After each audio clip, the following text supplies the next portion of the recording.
Crime reporters TV ન્યૂઝમાં આપનું સ્વાગત છે। શંખેશ્વર જૂની ગ્રામ્ય પંચાયત પાસે આખલાનો આતંક, આખલાના અડફેટે મહિલા થયા ઇજાગ્રસ્ત। ગુજરાતભરમાં આખલાનો આતંક જોવા મળે છે અને ગામોગામ આખલાઓના ધાડે ધાડા ફરતા જોવા મળતા હોય છે। તેમાં ગ્રામ્ય કક્ષાએ તો ગલીએ ગલીએ આવા આખલાઓ ફરતા જોવા મળે છે। આખલાઓના આતંકના કારણે અનેક લોકોએ જીવ ગુમાવ્યાના બનાવો નોંધાયેલા છે। તેમાં કેટલાય લોકો ઇજાગ્રસ્ત થયાનું અને વાહનોને નુકસાન થયાનું સામે આવેલ છે। ત્યારે શંખેશ્વર જૂની ગ્રામ્ય પંચાયત પાસે આખલાના આતંકથી નાના ઠાકોરવાસમાં રહેતા કડવીબેન જેસાજી ઠાકોરને આખલાઓએ અડફેટે લેતા તેઓ ઇજાગ્રસ્ત થયા હતા।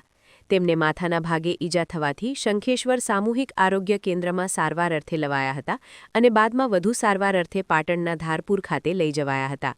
જો કે આ બાબતે શંખેશ્વરના સરપંચ ડી.કે. ગઢવીએ જણાવ્યું હતું કે આખલાઓ રાખવાની વ્યવસ્થા શંખેશ્વર ગ્રામ પંચાયતે કરેલી છે અને તેમાં ગ્રામજનોનો સહકાર જોઈએ છે। સરપંચે એક આખલા દીઠ પોતાના 100 રૂપિયા આપવાની જાહેરાત કરેલી, પરંતુ તેમાં જોઈએ તેવો લોકોનો સહકાર મળ્યો નથી। સરપંચે વધુમાં જણાવ્યું હતું કે શાકભાજીની લારીઓવાળાને વૈકલ્પિક વ્યવસ્થાના ભાગરૂપે જૂની ગ્રામ્ય પંચાયત સામેના વરંડાની અંદર રેકડીઓ રાખવા જણાવ્યું છે, છતાં તે લોકો આગળ પાછળ બેસવા કે તેમની રેકડી રાખવાના વિવાદમાં વરંડાવાળી જગ્યાએ બેસવા તૈયાર નથી।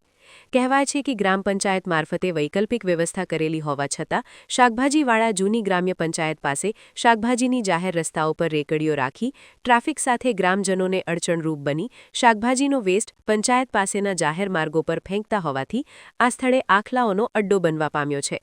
આ બાબતે અગાઉ પણ શંખેશ્વર તાલુકાના વહીવટીતંત્રનું ધ્યાન દોરવામાં આવ્યું હતું।